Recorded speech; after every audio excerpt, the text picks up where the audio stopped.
Welcome back to the Paddle and Fin Podcast Network. We're brought to you by Pelican, built tough for all situations. Go to pelican.com. Yak Gadget, for all your fine kayak fishing accessory needs. Go to yakgadget.com. Eastport Marina, on the beautiful shores of Dale Hollow Lake. For all your lodging, kayaking, and fishing needs, go to eastport.info. Now let's get this show started. Welcome back, everyone. Another episode of Feather and Fur. Your host, Brad Hurlbus, and today we're rocking down in Texas, and we're bringing Cody Richards right onto the show. What's going on, guys? How y'all doing? Thanks for having me.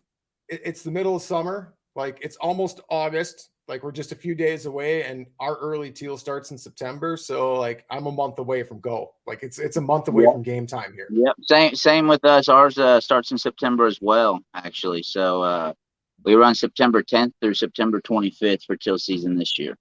All right. So we're September. So our teal season's the same. It's 7 days. It's the 1st through the 7th. Our early goose season is the 1st through the 15th. And then if I remember correctly, there's not even a break for a goose. It rolls right into regular season then. So, but early season's when it's really fun, because regular season 3 birds a day, early season's 5 birds a day. So like, you're going out there, you're setting all the decoys. It really makes it worth it to get a 4-man limit, throw 20 geese on the ground. That's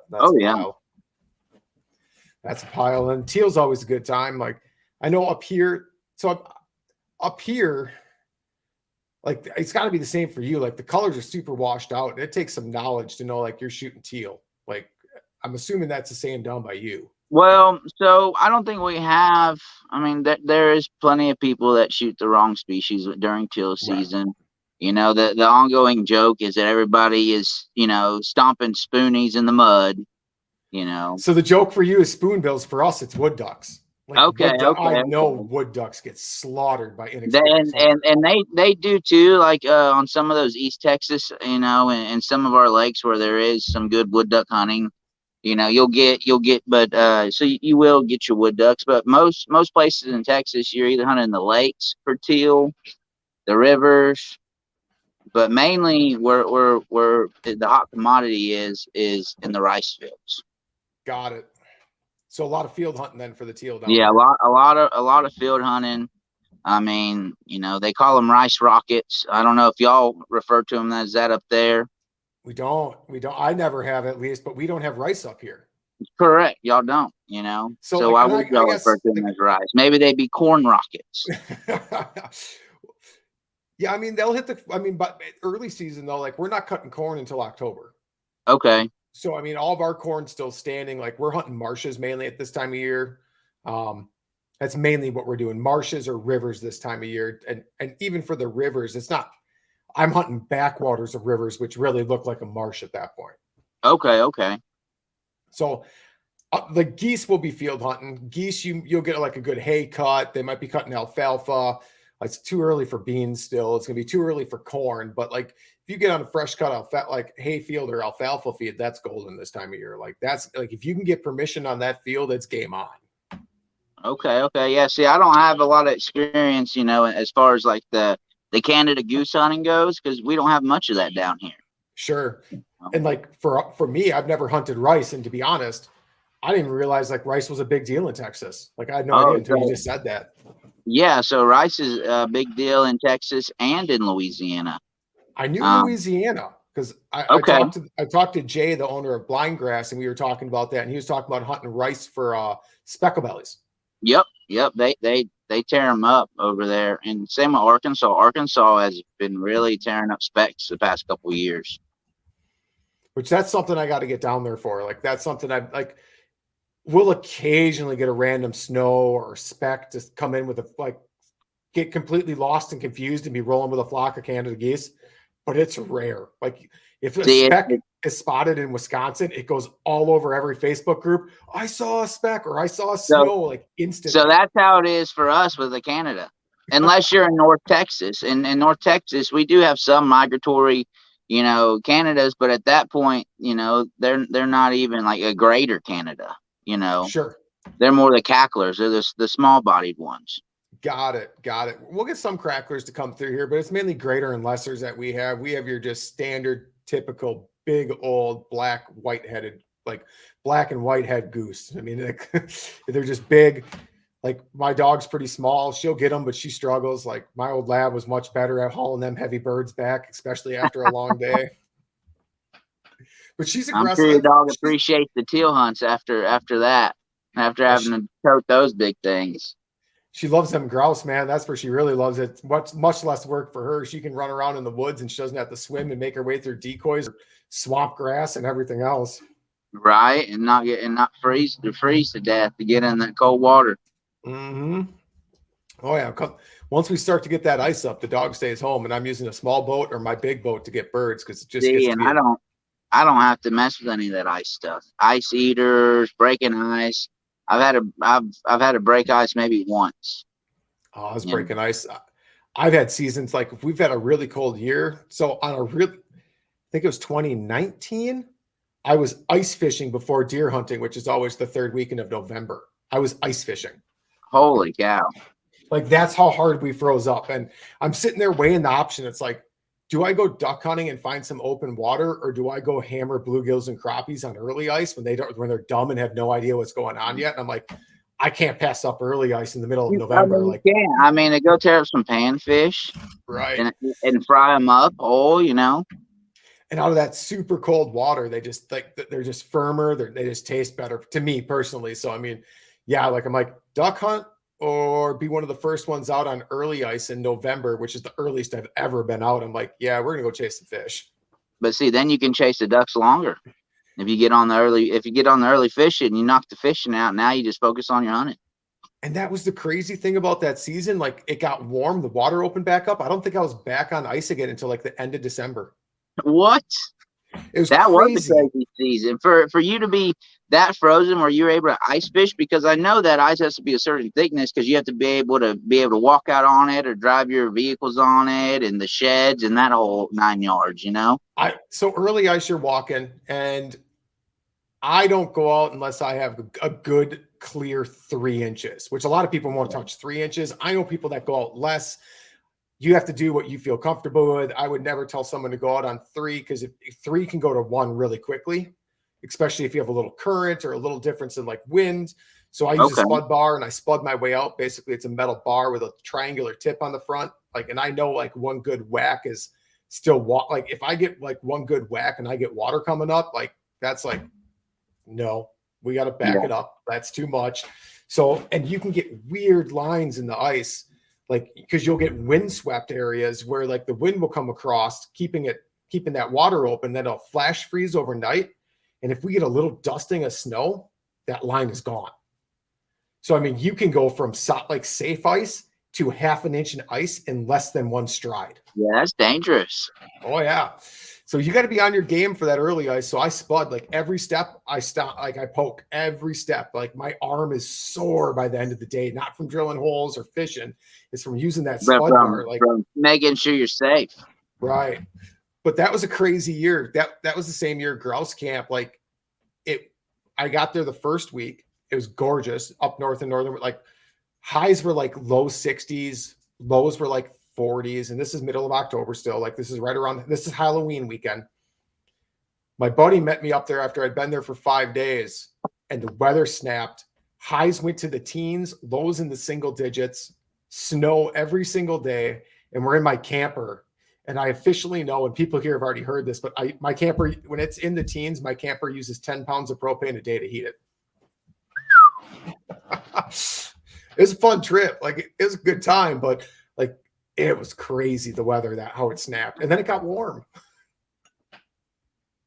That's a lot of propane though. 10 pounds a day. Yeah. Like when I'm factoring in my hunting trips now, like if I think there's gonna be a cold weather snap, like especially with the cost of propane now, I'm like, I gotta factor in propane. For sure. But no, it's good. And like I want to kind of like roll back to how I normally start my shows. I love that we just started right away. It's awesome. But I want to know how you got into hunting. Like, did you grow up were you growing up like with your grandpa or your dad or your brother or uncle or? Yeah, so actually I got into duck hunting primarily. That's, I mean, off the jump, I started dove hunting and duck hunting. So I've been doing it since I was like 3. Of course, I wasn't carrying an actual gun, but at 3, 4 years old, even 5, I was taking a BB gun with me. All right. And so when we go out to the blinds, growing up, I'd either have to be toted in by full wheeler or on one of my uncle's shoulders or my dad's, and we'd march through the rice and set up, and I'd sit there with them in the blind and pretend to be shooting the ducks with the BB gun. And as a kid, I got fooled because we'd go to clean the birds, and as a kid, you're shooting a BB gun, you're used to a BB.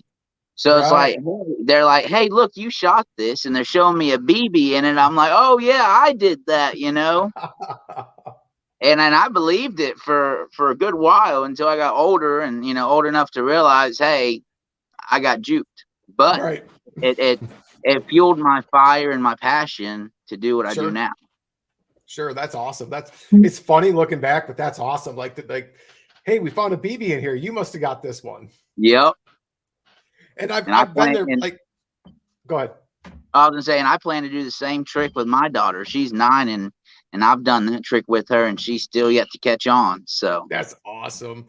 And I remember taking my nephew out, and I smoked a goose, and he shot right after, and he goes, I got that one. I'm like, you sure did. Like, there was no hesitation. Like that was your bird, man. Like you had the confidence, like the timing was right. Like I'm pretty sure I dusted that thing, but like, I mean, he wasn't a terrible shot. Like, I'm not like, I've seen like I've taken youth out before, and I've seen some kids that have like never handled a shotgun before, but I took my nephew out like sporting clays and stuff. And I think his first time out on the clay course, he shot a 14, which like the average for the first time is like 12 or something. And he's 12. I'm like, dude, that's solid. Like that's a good round. Like for your first time, I wouldn't be upset with that at all, but it was a good time. With that at all. I mean, I've been out to those clay courses where I've seen somebody hit 3, 4 clays out of the whole, the whole volley of them, moving to all the different positions that they have, and hit 3. I'd probably pack up and go home if I was having that bad of a day. Like at that point, I'd probably throw my shotgun at one and be like, no. It's the shotgun. It's not me. It's the shotgun. It's the shotgun. I didn't shim it right. It shimmed to the right. I got to shim it over to the left. The barrel's not straight. I don't have enough drop. I'm not keeping my head. Now, I will admit, like, I'm terrible at keeping my head down. And that makes all the difference in the world. Like if I go out and practice and shoot a lot of clays and get into a good rhythm, and I keep my head down, like I'll watch my scores. Like if I don't shoot much and I'm 100% instinctive by the time I hit duck season, like I find myself keeping my head up to watch the birds, and I miss a lot of shots. And like when I start to remember, like you got to put your head down, like all of a sudden I start hitting birds. Oh yeah, no, for sure. For sure. I've been waterfowl hunting for years, and it's still like, I still want to watch the birds work. That's the problem. Like that's where I'm at. Like the birds are in range, and their feet are down and they're cupped up. And I'm like, I don't want to put my head down and focus. I want to watch the birds. It's a beautiful sight. I mean, just seeing Mother Nature and what you were able to do, come together and get the whole point of hunting, is to hunt and, get the game, whatever you're after, and successfully, kill it. But at the same time, that hunting is more than that. It's about the commodity and the blind or at the camp, and a lot of people don't realize that. We got a lot of new generation hunters that it's all about the photo and that's it.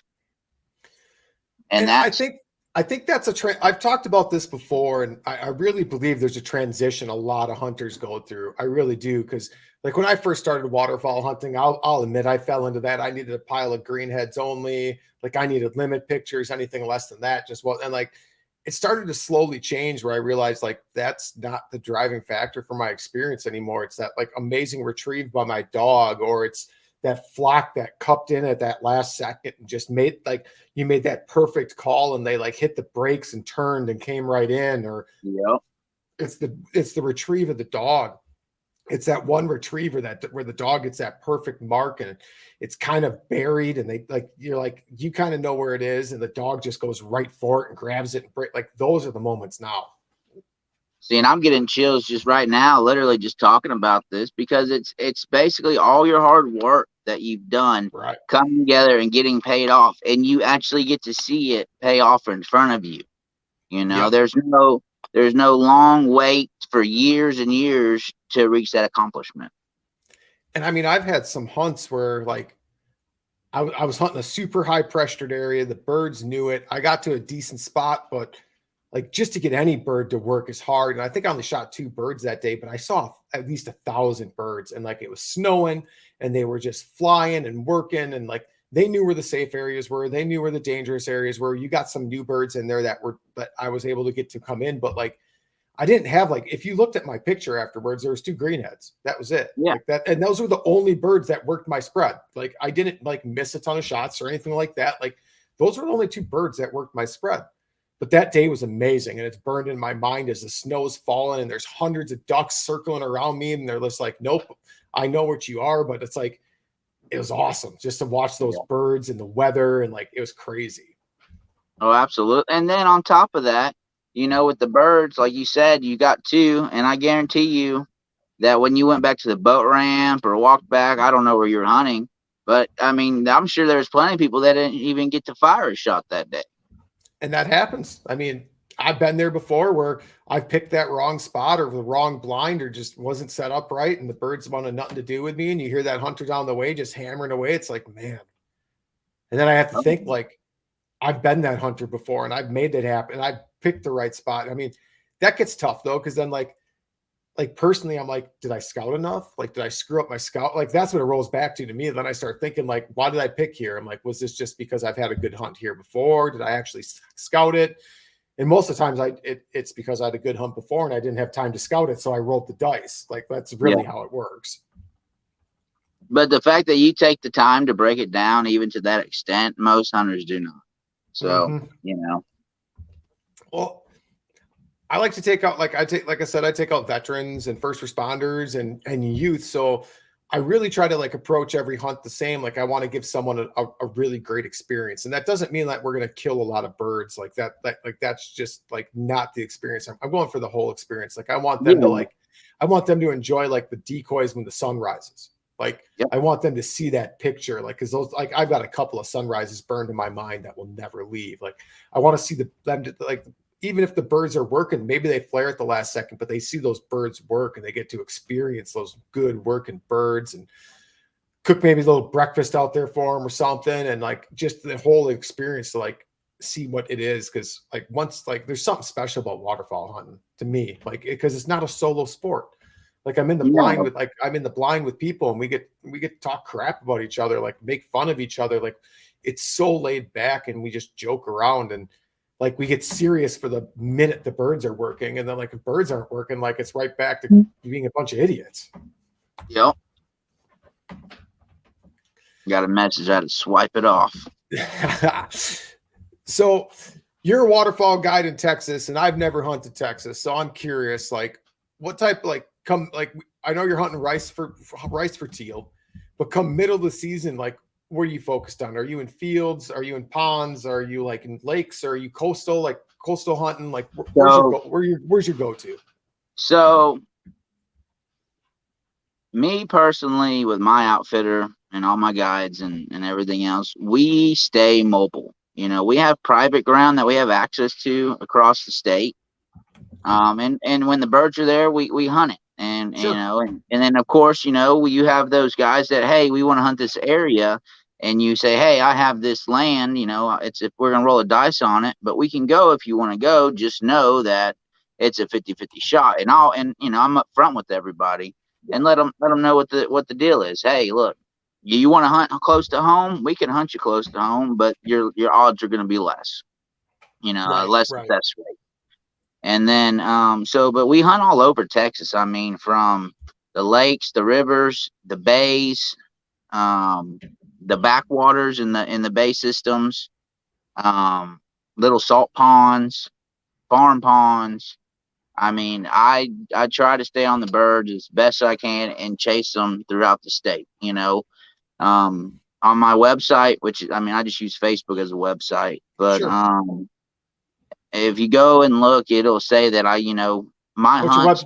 before we hang, what's your website? Like, call it out. It's all good, man. So www.facebook.com/Waterfowl Outlawz, and that's WATERFOWLOUTLAWZ. Not with the F, but with the Z. We'll link it. So there'll be links in the description. Everybody can easily find it. So, when I'm doing my advertising, I post that hunts can take place within up to 3 hours of a drive from the center of Houston. Okay. Because I want to put people on the birds. So right. And on top of that, now I offer offer clients or whoever, buddies, clients, whoever wants to come hunt, I offer them different scenery so they're not having to see the same thing every time. And that's a big thing down here in Texas is you either hunt public ground, which is, like your wildlife management areas, are all on the coast primarily. Right. So you're hunting salt marsh. And I mean, you have one in Matagorda, you have one in, Galveston area, you have one on the east side of town in Anahuac, but it's all, salt marsh, saltwater, backwaters is what it is. And it's some work. I mean, you're walking through, waist deep mud at 3 o'clock in the morning, 4 o'clock in the morning, trying to get to a spot. I mean, sinking. And I'm a big boy. I'm like 280 pounds, and 280 pounds walking in marsh mud is I do not recommend it for anybody. I'm not that big, but I've been in that marsh mud before, and yeah, it's not salt marsh mud, but I've been in that marsh mud before, and like when you're sinking up to your knees, middle of your thighs, up to your hip, that's some serious work. No, it is. Actually, one time down in Trinity Bay, I was hunting with two of my buddies. We just went on a fun hunt, and the water went out on us. It was going out faster than we anticipated. So the hunt didn't even get to start. First light was about to happen, and the water's just rushing out of where we're at. And us being hunters, we're like, hey, look, we're going to get stuck either way. So let's at least shoot a couple birds at first light. So first light happened. We shot into a group of teal. We dropped 2 or 3 of them. And then we're like, all right, now we earned this. Now let's figure out how we're going to get out of here. And so did you walk in, or is that like, did you use a boat? Like, no. So we were in the salt marsh in the boat. It was a pro drive, a center console pro drive. And we had all the decoys out in front of us and whatnot, hunting the boat. And then we were just in this cut in this back lake, and the water just started pulling out and, going into the bay. And we were watching, and we were like, man, it looks like the water's dropping. And we kept looking at it. Hey, I see more mud now. And they were like, well, I mean, we're already here. We're not going to have enough time to move and then go still make a hunt, So we all tried getting the boat out. We eventually got it out. It was several hours of labor. I was stuck to the point of I had to I was laying on my back in the mud. Okay. But like I was laying on my back, like I was making mud angels, like a snow angel, and my feet were just there, and I was just floating on top of this surface. But anytime I'd move, if I moved my leg, I was going straight down. So I had to figure out how to get my foot on the prop guard on my buddy's pro drive. And I had to have him trim it up to use it to lift me up out the mud to break the suction and everything. That's crazy. Like it was bad. Like there's last year, the last hunt of the season, I knew the water was low, but I didn't know how low it was. Like it was where we needed to be. And I'm like, we're gonna try. Right. And This was a rookie mistake on my part. I never moved the pin on my gator tail lower. So I had it set high for like better like performance and speed. Yeah. But I couldn't trim down far enough to like really work mud. And I got like, we're going into this bay and we're going back in there. And I'm like, it's shallow. I'm like, okay, it's real shallow. So I turned hard and the boat's like, now like we're no longer in water, we're in mud and the boat's skipping and I'm trying to trim down and like keep speed and we spin around and I like, it's just, ugh. I'm like, oh man. And this is dark and it's dark. It's early. It took us an hour and a half to get out of there. Like I had a buddy with me, the guy that actually started this, like the Paddle and Fin podcast, Brian Schiller was with me. And he's wearing his fly fishing waders with boots. So he's got stocking foot waders with wading boots over the top. And we're both out like pulling the boat and like working back through this like knee to waist deep mud and he loses a boot. So he found his boot and I'm finally like his waders just weren't up to that task. I'm like getting the boat on the push pole. So he's in the boat on the push pole and like it's inches. Like we're winning this by inches. And like we somehow got set up still and we had a good hunt, but like everything was just so covered in mud. And this was the middle, like the last week of December. Like we were supposed to get a big cold snap. It was already cold out. I'm out there the next day, like power washing. Like I used a 6-inch drywall knife to scrape the mud off my front deck. Oh yeah. So it's funny you brought that up. So that day, my buddy Ryan bought a box of brand new decoys at Buc-ee's because it was around Christmas time. Hell, it might have even been Christmas morning. Because I do remember making a post with the ducks that we killed with Christmas hats on them, on the Instagram. But anyway, nice. So after the hunt, we went to the car wash, and I mean, we stayed at the car wash probably an hour at least, just hosing everything off. I'm talking about decoys, waders, the boat, the truck. I mean, we all stripped down, washed our normal clothes off, and then put our, backup clothes on. It was an intense cleaning to still have a month left of hunting season. That's crazy. Like it's crazy. Like when you're in that mud and you're in that mud, like things are going to get muddy, but when you're getting in and out of the boat and everything else, and then even after, it's like, when you have literally inches of mud on your boat, it's like, man, like I was out there with a putty knife scraping it off. People don't know mud until they reach those scenarios and they're like, oh, this is that mud that everybody talks about.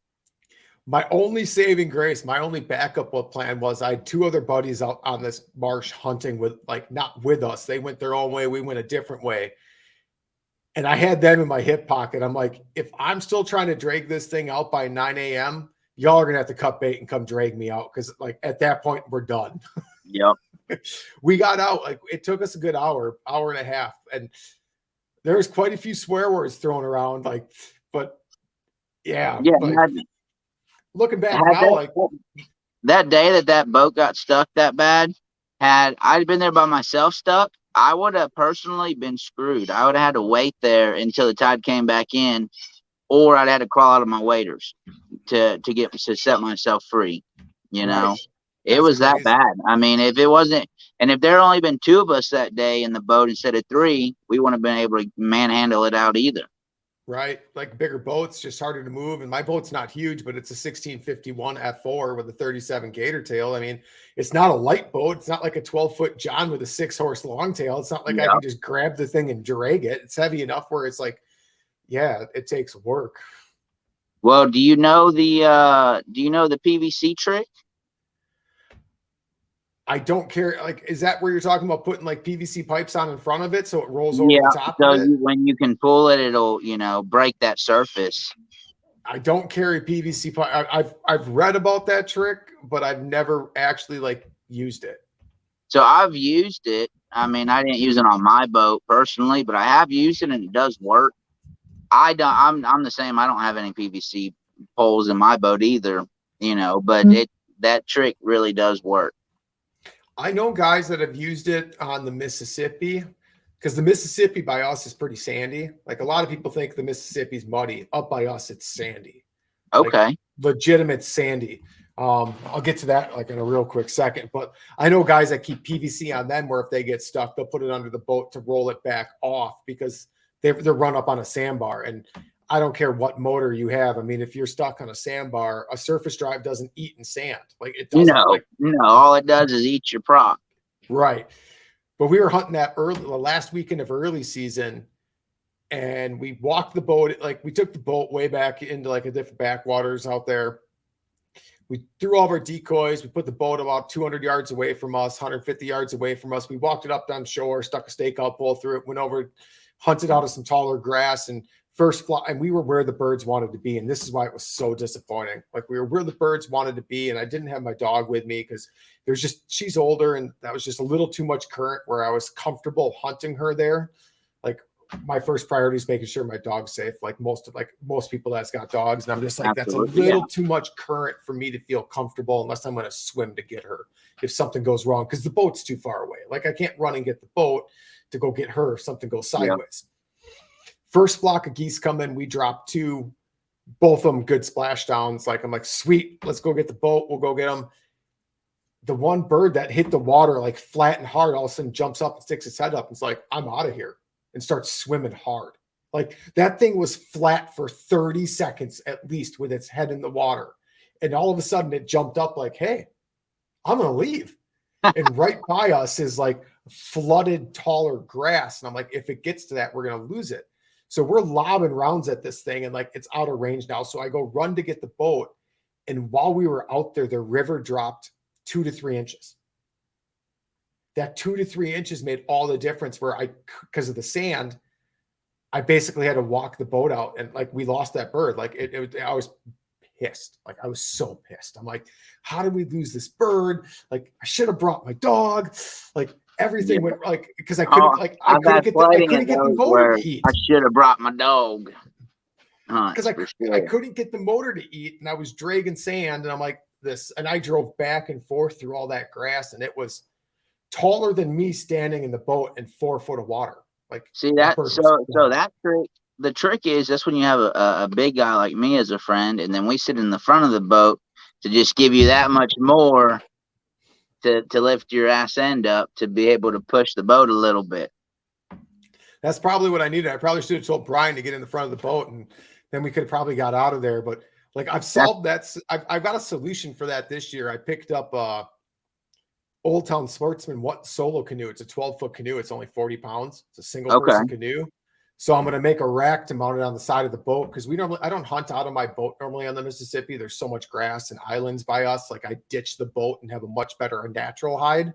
Yeah. But I'll drag that canoe up with me. So if we get a cripple or something like that, that thing's so fast I can chase a cripple down super quick. And being only, I think it's like 45 or 50 pounds. Like it's so light. It's like it weighs less than the blind I have on my boat. That's crazy. So that's the plan this year. I mean, that's a whole nother topic of, how far technology has came too, Right. So when you guys are hunting marshes and that, like tide's something I never consider. That's obviously something you guys are considering. Are you hunting from the boat? Are you hunting from islands?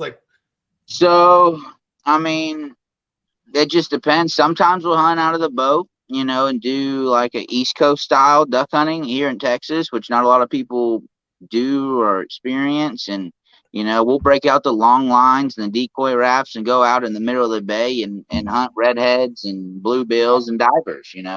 All right. So you're doing like a true open water hunt then out there. So we'll do that, and so we'll use but sometimes depending on where we're at, we can go put our layout blinds on a oyster bed. All right. And set up, or there's islands that you can set up on, and we'll anchor the boat on the back side of the island. We'll hunt the front side of the island, and and out in front of us we'll have all our 100+ decoys. So you're doing all and that makes sense. I mean, that's similar here. Like we have open water hunting, we're hunting islands, we're hunting out of a boat depending on the scenario. So that all makes sense. Like it's always interesting to me to like hear how like different, because areas can be so different. Like just so different. So I think, like, I agree. Like, I think the hunting, that like y'all do probably, and us like on the Mississippi is the same, but just the terrain itself is just where your big differences are, and I guess also the waterfowl that you're getting in trafficking as well. Right. And You know? that leads me to my next question. I have two questions because one, we're going to start with the one that really has me curious is, do you have to worry about gators on them Yeah. salt? Like I figured, like, is that why you, like when you said you should have brought the dog, like, did you not bring the dog because of gators? Like, that's So my first yeah, thought. so in teal season, like a lot of our public body of waters, the lakes and the rivers and pretty much anywhere public that there's gonna be gators. You tend to not bring your dog because in September the gators are really bad. It's hot. They're all out, and I mean, even going into these wildlife management areas and drawing a number and walking into one of their landlocked ponds, there's alligators in there even. Sure. Yeah. Like You that. so, Like I fished Florida. Like my in-laws go to Florida every year. They rent a house. And one year we finally drove down there and I'm like, I'm going to fish. And I started reading all the laws. I'm like, oh, look at that. I can carry in Florida when I'm fishing. I'm like, oh, you're damn right. I'm carrying in Florida when I'm fishing. Like gators, like I'm not used to that. I'm a Wisconsin boy. Like we ain't got, like, we just like, funny. I mentioned this, like they just found like a 2.5-foot gator in a lake up here. Like someone released it, obviously, but it's like, that's the closest we get to a gator. And there yeah. ain't no way that thing's making it through winter. Well, so that's the thing. So we do have to worry about gators, of course. You really don't hear too many like human attacks from the gators. They don't really mess with us, and we don't really mess with them. Sure. But of course, a dog going after, a bird, yeah, they're gonna mess with it. So normally what we'll do is we'll run a hunt, and then like if we're out in the marsh, we'll hop in the boat and go pick up the birds after each, volley, as long as there's nothing, way out there, because sometimes you will have a gator come up and, take your bird from you. I believe it. Like I was just going to ask, like, how many birds do you lose to gators? I mean, like that's a smart gator. Like, and they're an animal, and all animals start to realize what's easy prey and what's not. Like pressure changes things. Pressure changes the birds and all that other stuff. And like, Yeah, they're adapting, and that's all they're right. doing. We're taking their stuff away from them, so they're having to adapt, and they're adapting the best that they know how. I mean, I've seen an eagle grab a teal like an I've dropped. Like I've had an eagle come in and grab a teal and take off. They ain't that. Yeah, they're not and that way. actually at one of the property that we have in Corsicana, we had an eagle out there for 2 days, hunting our birds, and and it sucked because we had a hunt scheduled for that weekend, and it was like a Thursday and a Friday. The eagle decided it found where the birds were, and scared the birds out. Sure. And luckily, we did get some birds did come back that Saturday morning when we ran the hunt, but not as much as what that was there before the eagle showed up. I mean, I've got video of eagles, like, because I've got a lot of eagles up here being in Wisconsin. And like, I think all but one county has nesting pairs of eagles now. Like our eagle population in the past 10 years has exploded. Okay. Like I remember growing up. Go ahead. Oh, okay. I was just going to say that like for us, it's not very common to see eagles.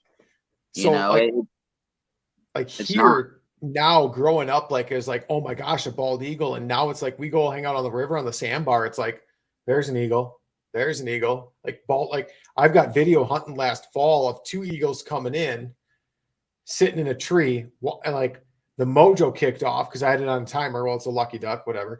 And all of a sudden, one eagle came swooping in, the thing turned off and it went and landed in the tree right above my boat blind. And it's staring down at my decoys like, which one's real? I opened the boat blind up and that eagle's like, wait, what? It takes off. That's awesome. It was cool. And I caught it all on camera. That and not just that, but that's awesome. But also the fact is that the Eagles making that much of a comeback. That's really awesome. It is. I think this was a couple years ago, so it might have changed, but we had nesting eagles in every county except for one in Wisconsin. That's wonderful. So the only change could be is now that we have them in all counties. Like I doubt it's gone backwards. Yeah, so, I don't think it's gone backwards because I've seen more over the years than I have, So I've noticed the same thing, seeing a bigger population because I've seen them more Right. now than I have in past years. But like that eagle, I think that was the second eagle that landowner has ever seen in his entire life. That's cool. Like that's cool. Like I'm like, I don't want to say like I'm spoiled or anything like that, but now it's like I see an eagle and it's like it's I almost see more eagles than like red-tailed hawks around here now. It's the craziest. But I'm over water. Wait, but I'm over water a lot more now. Well, yeah. I mean, there is that too. Another fun thing like this year is I've seen a lot of osprey. And they've been a ton, like they've been a ton of fun to watch, like hanging out on this. Cause I do a lot of like in summertime, I use my boat a lot. Like friends and I will, like, we have a river, the Wisconsin River by us. There's a bunch of sandbars. So we'll just go grab a sandbar and we'll hang out. And we were lucky to see another 10, like maybe 5 or 10 boats all day long. Like no one else joins us on our sandbar because they can go 100 yards or 200 yards away and find their own sandbar. So like it's super fun that way. And like watching the ospreys out there have been really cool because they hit that water so hard when they dive in. It's amazing.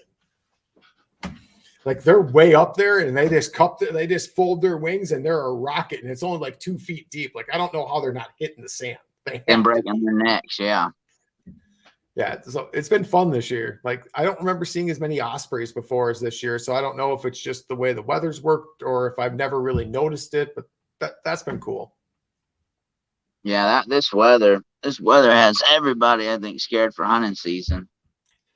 Yeah, I don't think I'd have to look. I don't think we're officially in a drought anymore. Last year it was crazy low. Like last year, places that always had water had none. Like I had friends out scouting, and they're like, and they're on the internet, and they have some Facebook pages, and they're like, if you haven't been scouting, you better get out there because the places you think you're going to run with your boat, you aren't. And then all of a sudden, like opening weekend came, and that Saturday night, the posts started flying. I couldn't make it out of the boat ramp, this, that, and other thing. And like the people that have been out scouting were like, we told you. We told you. We told you there was we didn't have to do that. We didn't even have to do that. We were just being nice. Right. And I know you said, like, I know we kind of talked beforehand that you guys are in a drought right now. Yeah. So we're in a pretty bad drought. Bad enough. So rice fields, you know, when you lease these rice fields, not only are you leasing the hunting rights to them, you also have to have the pay for the water to be pumped onto the rice.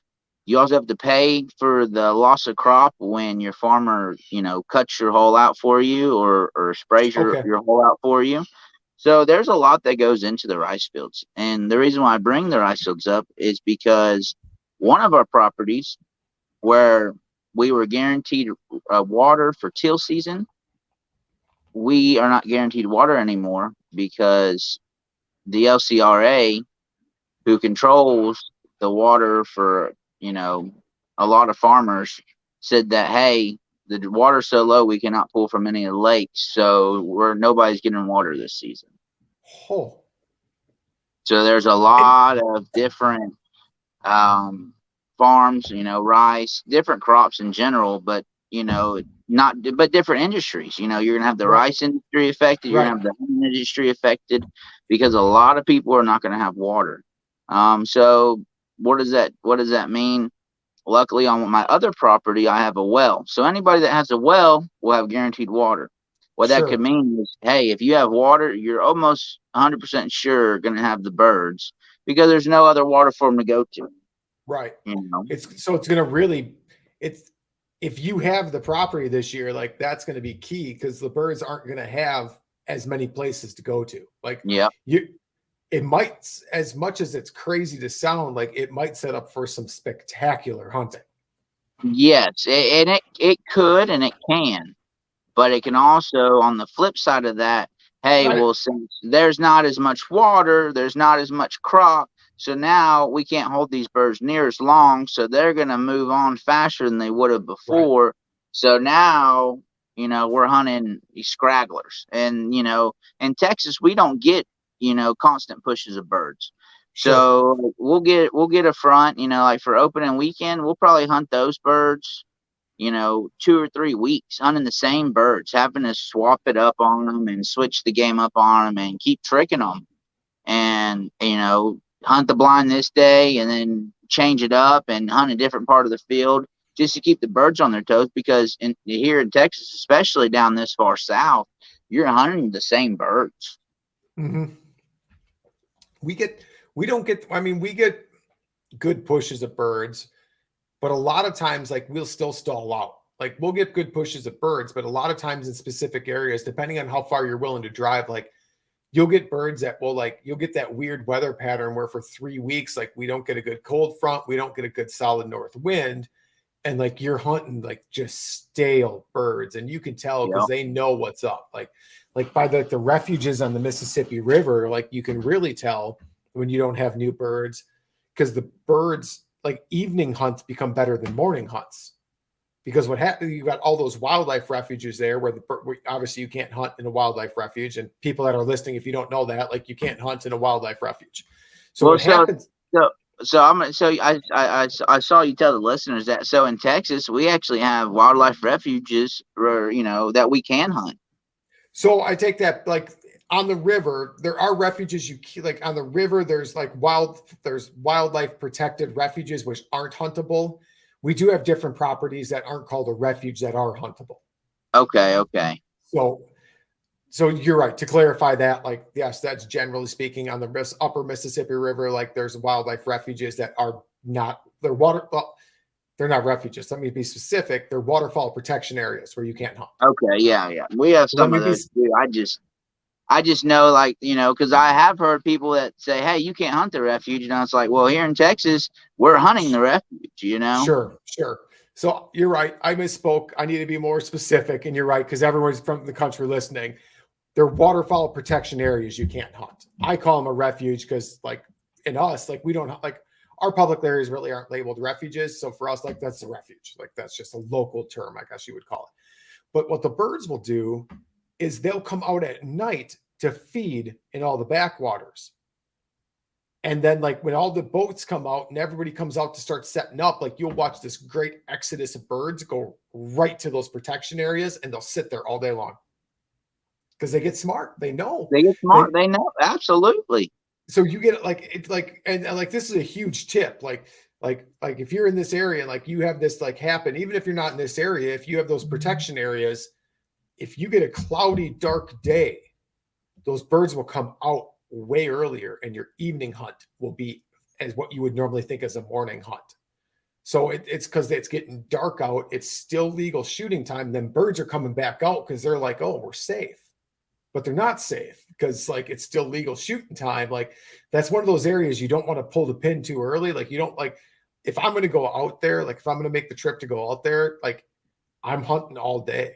Like, those are one of those weird spots where I'll hunt all day, and, like, I'll skip a morning to come out at 11 to hunt through the evening. See, and it's funny you say that because, like, here in our rice fields, it's primarily morning hunting. You primarily hunt the mornings here in Texas. Even for your bay hunts and everything else, yeah, you can do the middle of the day hunts as well once you start patterning some birds, of course. Right. And we will switch it up, but primarily it's all morning hunts. And like you said, you'll hunt the refuge and and wait for the birds to come back to it. Where our refuge shuts down at noon, so you have to be out of there. All firearms have to be out of there, at noon. So that's a little different. That's different. So you're forced to hunt the morning, and then they let the birds have the afternoon. Yep, exactly. And then even like on your public hunting areas, like with boats, your public bays, your public rivers and lakes, even then, I'd say 80% of the hunters in Texas don't even hunt the evenings on those. Really? Yeah. I will say, though, like, I would say there's definitely more morning pressure out there than there is evening pressure. And people, like, and can you have a good morning hunt out there? Of course you can, especially if you have new birds. If you have new birds, it doesn't matter. If they don't know the game yet. But if you have stale birds, like, if I had to choose, like, a half a day at work for vacation, I'm going out in the afternoon. Like, but that's only in those specific areas by those wildlife protection areas. Yeah. You go away from that and get to another. Sorry for cutting you off, but and on stale birds. If you have fresh birds, all right, yeah, we're gonna go hammer it in the morning. Exactly. Exactly. But now you get like to like the regular marshes around here. Evening hunts seem to be like evening hunts don't play out nearly as good as a morning hunt, even on stale boards. Like it's just those weird specific pockets around those protection areas where those birds get wise. Yep. But And, see, so now I'm going to do a tip. I'm going to do a tip now. So my tip is if you want to shoot mallards in Texas, don't leave at 9 a.m. Stay till 11. You might get a chance at seeing some late morning mallards. That's all I'm going to say. That's like, it's funny you say 9 a.m. because like, and it's funny you say to stay till 11. So like for us, mallards are a morning bird up here. Like if we're morning hunting, like if you're not seeing birds by 9 or 10 o'clock in the morning, like I've stayed later, it's worthless. It really is for us, like in most areas here. And we always used to joke on a slow hunt. We'd say the main flight of the mallards between 9 and noon. That was our joke. It's funny though, because here in Texas, I've found it to be true. Right. That's why I'm saying it's awesome. Because like our big joke, like my main hunting friends was always the main flight of the mallards between 9 and noon. And when we start saying that, like we know we're done. Like we know by that point, like we're done. Like we're not going to get a push of birds between 9 and noon where we're hunting. So that was our joke. But for you, but for that to be true for you, that's hilarious. Yeah. It's very true for me. And really, like for us, you'll have your first morning flight. And then you might get some stragglers in between there, but then you won't get another flight till maybe 9 or 10. And I found, at 9 or 10, you'll get your second wind of birds coming in that, hey, they might have been eating instead of roosting. So they're on a flip schedule. Sure. And that's where scouting can come in too. Scouting and just time in the marsh. Like that's where it really pays off because you can start to pick up on these nuances and these different patterns, which once you find these different weird, unique patterns is when like you really, to me, you take that next step up in your level of hunting. I wholeheartedly agree. I mean, I still learn stuff to this day, and I don't plan to ever stop learning, and that's how you become, the best. And I'm nowhere near the best by no means, but I do what I can do personally the best that I can, and I've had a really good success rate at it. I mean, just when I think I got the birds figured out, they flip a 180 on me, and I'm like back to square one. I'm like, wait, like as soon as you get cocky when you're like, this is gonna be an awesome hunt, like you got it dialed in, like, and yeah, it does happen, but like as soon as I really start to get cocky and I'm like, I've got these birds pegged and I know for sure, and like, yeah, I'm calling friends, like, you got to come out here. This is going to be awesome. That's when like everything changes and goes sideways. Oh yeah. Yeah. No, I've actually hunted a timber hole. So, like I said, I'm very vertical. I have outboards, I have mud motors, I have rice field, I have farm ponds. So I can change up the scenery and also, try to follow the birds and put clients and even myself on the best hunting experiences that I can offer. I have a spot on the river that's like a timber hole. So we'll take a river ride, going through some backwater river, and then we'll park and then, take this cut into this backwater lake, and then we'll go back to it. And there's a little pond over there, and it's like a timber hole. And we went in there on a whim, and we threw the book at them. And on that day, I know the East Coast is pretty familiar with hunting wood ducks, and it sounds like y'all are too, but and so are we down here. So, I don't know about much on the West Coast. I don't think they're really, familiar with wood ducks. I could be wrong on that, but I have a lot of guys from the West Coast that always ask to come shoot wood ducks. So that's where my I don't know for sure. I didn't talk about wood ducks when I lived in California. I did go out there for DU. I did help at a DU event, and I was talking to some of them guys, and they're like, I'll trade a mallard hunt for you. I'm like, with what? He goes, pintails. I'm like, wait, pintails? Like, I hunted an entire season just to get one good one. He goes, man, those are our mallards. I'm like, yeah. So what I was getting at though with that is that we had the wood ducks decoy. We had them pass by. We had enough water motion that they went past, because wood ducks do what they want to do. They know where they're going, and they broke their neck, came back and decoyed and landed in. And when you can sit here and say, hey, I legit worked and decoyed wood ducks on public land in a back lake. I mean, that's something. I mean, to watch wood ducks break their necks to get in a hole when wood ducks are not that. They're either going there because they always go there, or they're just going to pass shoot them. That's the same here, man. I mean, I've had some success getting wood ducks to decoy occasionally, but for the most part, like, you got to be where they want to be, or you got to be in their flight path. Like, they don't decoy any better here than they do down by you, it sounds like. So that's crazy how they are, though. That they're they're stubborn. Like for us, though, because I think we I don't know, we may have some similar hunting tactics, but I compare a lot of our hunting tactics to a lot of the guys in Arkansas, because I've had a lot of buddies that run or guided guided with outfits in Arkansas, and they'll get, the birds will get rough up there, and they'll put the Texas twist on it, and do some Texas tricks that that some guys aren't familiar with, and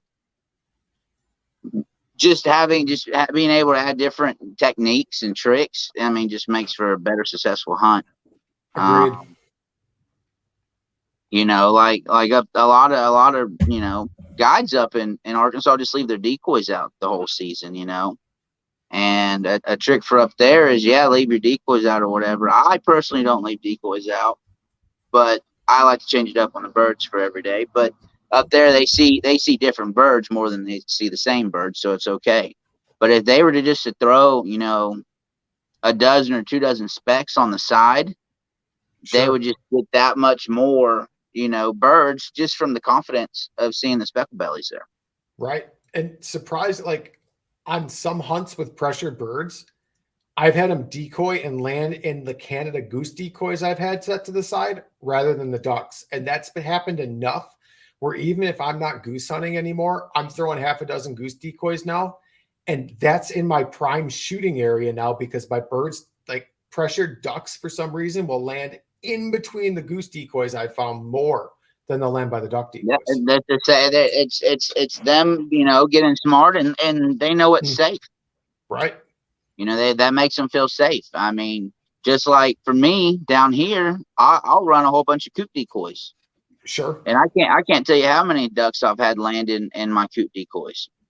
And I know some guys around here that will run big rafts of coot decoys, and that weird like, it's just that, I think it's part the confidence and part it's a completely different look, because a lot of duck hunters I see up here have their dozen goose decoys and like 3 dozen mallard decoys, like, and there's like no, like that's pretty a standard spread here, maybe 4 dozen mallards, and they're not mixing in much other birds for confidence birds. And like, you start giving out those little differences, I think is where the keys can really come to change into a more successful hunt. And I second that, and I'm going to follow up with that. You are correct, and you just hit the nail on the head, because I got a lot of guys down here in Texas I know that you'll catch them hunting the marsh, and they're running mallard, old flambeau 90s, 90s, early 2000 flambeau mallard decoys in the marsh, or, in the bay. They're killing their bluebills and their divers and their teal, of course. But, to get those, the pintail and your gadwall and your harder birds to hunt, they're used to seeing the same thing. So, you got to keep, like I said, you got to keep them on their toes. Right. I don't run your typical, spread. I mean, I have blackjacks in my spread, I have a dozen blackjacks in my spread. And a lot of people don't run blackjack decoys. No, I've never heard of anyone. No, I've never heard of anyone around here running them. And I've had ducks key in on those blackjack decoys. Sure. Another one that I run is a spoonie. I run spoonies. I run ringnecks, gadwall, and I'll run my pintail depending on where I'm hunting at, because we do have a lot of pintails in the rice. All right.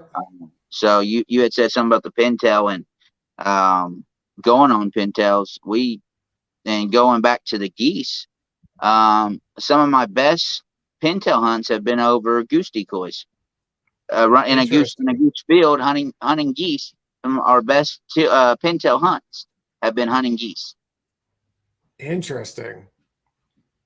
We have pintails come through here, but it takes work. It takes a lot of time to like really get into it. Like you'll have the random day. Like I've had some good days on the Mississippi where like it's a lot of pintails, but we don't get them like other places do. That's for sure. So I've never had a correlation where like I have a bunch of goose decoys and they're like, oh, pintails. Like I don't think we have enough of them here to even make that correlation. Maybe some people have had those hunts, but I personally haven't. And for us, it's not just like any decoy, you know, it ain't like we're putting out a whole bunch of Canadas. It's actually snow geese decoys that they come into. It's like you turn on a magnet and they just come into it. I mean, I have footage and videos and stuff of hunting in the conservation season and running a goose spread with the e-collar and everything else. And of course we shot some geese, but I mean, we probably had, I don't know, every bit of 1,000 pintails just circling over us. And to just sit there, it was beautiful. It was a very beautiful sight. And I have that film, so that's nice. And I'll shoot that film over to you so you can see it. I'll have to find it from the archives. But just to see that was awesome. But then it hits you where it hurts, because it's like you're looking and you're like, man, I can't even do anything with it. You know, all I can do is look. And then after seeing it so long, it just becomes sickening. Right. You know, and we actually had some guys on the East Coast come and hunt with us this past season. We hunted them in the rice one day, and they all got their limits of pintails, and got to watch probably 300 pintails work the blind, just sit there and dance around the blind.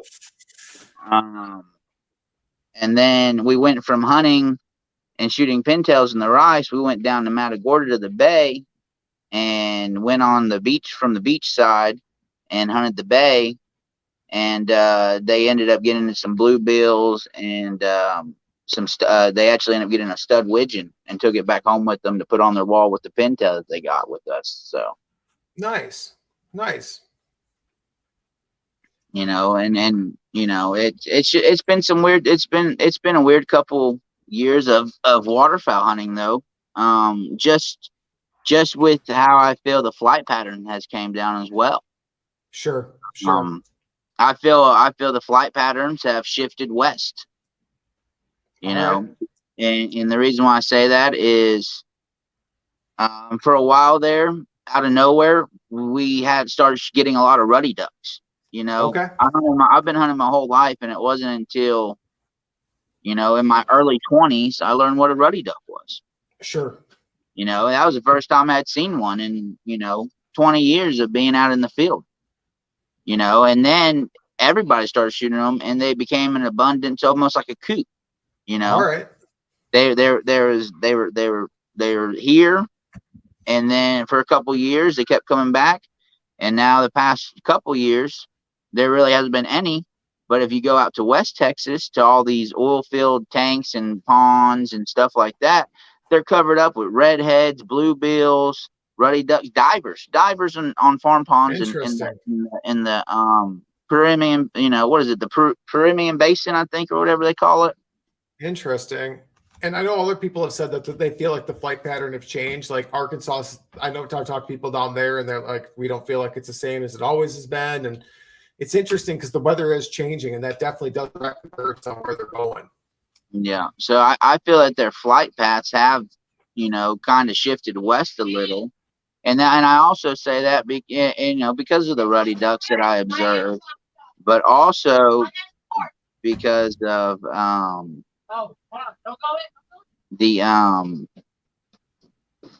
just everything else. So on the bay this year, we shot a longtail duck, you know, and then a week later another guy shot one out there. Interesting. And this is in what is that? Freeport, Texas. All right. 2 long-tailed ducks were shot. They're not supposed to be there. We've never seen them there before. Sure. You know, just blowing off their flight pattern and ended up there. Yep. That's And crazy. then here's another one.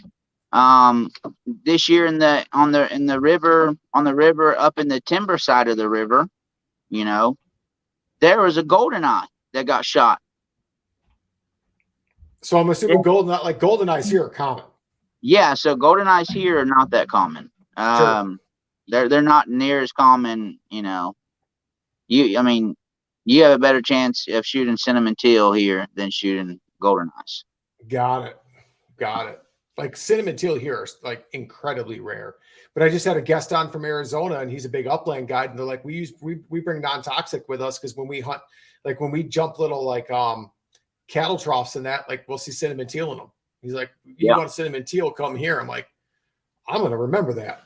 Yeah, I'm gonna remember that. Hey, you know what? Give me that guy's info. I might go with him myself. You know. No, it's. Yeah. Go ahead.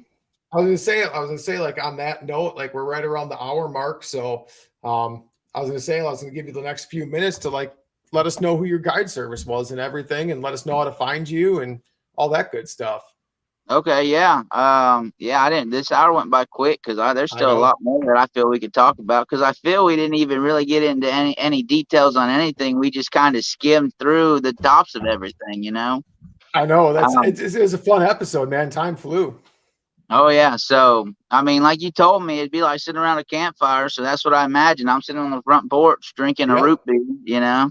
Exactly. Shout out to my sponsor, A&W Root Beer. We'll tag them in the post now. We'll tag them. That's funny. No, so my outfit's called Waterfowl Outlawz. Specialize in waterfowl, but we do the thermal pig hunts, night vision pig hunts, coyote hunts. We got cranes, geese. All right. I mean, yeah. We do catfishing trips, white bass trips, crappie trips, green light trips, which are really fun. You go out at night and just go, you know, troll around different green lights and run lures through them and hook up into fish, you know. Nice. I gave the link to the Facebook earlier. Yep. And then the Instagram. I can't even talk. I got tongue tied. The Instagram account is Waterfowl_Outlawz, and it's Outlaws with a Z. And that's it, really. Just the Instagram and the Facebook. Those are you know, what I do, and I'm a full time. You know, thanks to you know, my hard work, and also, you know, my supporting family and wife. You know, I'm able to do this full time. Awesome. So, you know, I do the hunting when it's hunting season. That's, you find me in the woods or on a pond or in a rice field. You know, we have all different things for people to hunt. If you want to hunt rice fields, I got you. You want to hunt a farm pond, I got you. You want to go take a boat ride up into a river, into a backwoods timber hole, and maybe shoot some wood ducks and mallards, I got you. I mean, we hunt all over Texas. I mean, we even hunt, you know, we have a couple of spots that's almost like you're hunting in Louisiana. I mean, we're hunting in cypress needles and cypress trees in some areas. Cool. I mean, awesome. We can definitely. That's the nice thing I like to tell everybody. Hey, I can't promise you the birds. I just can't. You know, I can't guarantee you're going to shoot nothing. I can't guarantee we're going to see nothing. I don't control these birds. What I can guarantee is I'm going to do my best to put us in the best spot. I'm going to guarantee you're going to have a good time, because, you know, when I take my clients out, I don't want it to be like, hey, I'm a guide and you're my client. I want it to be like I'm with my buddies. I want them to feel like they're hunting with their buddies or their brother or their uncle or whatever the case may be, you know. And I really strive for that. That camaraderie is really what I strive for in the hunting and fishing industry. That alone is what, you know, makes me do what I do. It's just, and that's why I do the podcast, man, because it's, to me, like, that camaraderie is all part of the experience, and that's really what I like try to drive home, like in all these shows. It's the experience is what you're really out there for. Yeah. So I mean, that's kind of it. I mean, we do the duck hunts, teal hunts, dove hunts, you know, like I said, the crane, the geese, and then the varmints and the pigs and the coyotes and all that good stuff for night hunts, you know. And we go, that's awesome. We go out to pastures, and we also hunt the rice fields at night for the pigs. So not only are we, not only are we releasing the ground to hunt on for ducks, we're also helping the farmer out by taking care of his pigs, so it's not tearing up the rice that's planted and growing, which in return is, helping us have, make sure that we have good rice growth for our teal, because so it's cool to see that cycle and to even talk about that cycle, because it's, the farmer's helping us by letting us use his land, but we're helping him by, controlling the pigs, destroying his crops so he can have the best yield when it's time to, cash that crop in. Yeah, we'll have you back on the show for sure, and we'll do a hunt about night hunting, like different coyotes and pigs and that, because I definitely want to talk to someone about that. So we'll bring you on middle of the winter when everyone up here is frozen out, and we'll talk about some pig hunting. Yeah, that'll be cool, because like I said, there's a lot we could talk about, and I feel we didn't even get to half of it. Yeah, man, we'll have you back on for sure, and I really appreciate you coming on, and it's been a great episode. No, I appreciate you having me. I really do. Yeah, and shout out to my buddy Jacob for getting us in contact. Our buddy Jacob, I would say. Good old Jacob. So I appreciate you coming on, and I'm going to bring you back on the show. Well, probably a couple months from now, and we'll definitely I want to talk about night vision and pigs and thermals, man, like for sure. Yeah, awesome. Awesome. Yeah, for sure. Thanks again for coming on, and to all my listeners, thank you for tuning in for another show. I wouldn't do this without you. And until next time, keep chasing that experience. Thanks for tuning in to another killer episode here on Paddle and Fin. Be sure to drop a 5-star rating, a thumbs up, or smash that subscribe button on any platform you're listening in on. Be sure to check us out on Waypoint TV, waypointtv.com. Make sure you sign up for the Fantasy Kayak Fishing League at paddleandfin.com/fantasy. You can support this show through Patreon, patreon.com/paddleandfin. Don't forget to check out the website, paddleandfin.com. Catch us on YouTube.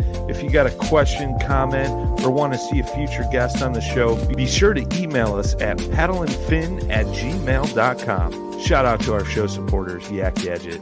You can check out all the fine kayak accessories at yakgadget.com. Pelican Professional.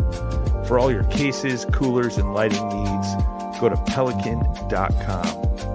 Rocktown Adventures, your Midwest premier paddle sports destination. Go to rocktownadventures.com. Eastport Marina, the beautiful destination on Dale Hollow Lake. If you're looking for lodging, kayaks, kayak accessories, or anything fishing related on the beautiful Dale Hollow Lake, go to eastport.info. And Jigmasters Jigs. When in doubt, get the jig out. Go to jigmasters.com and fill your tackle boxes today.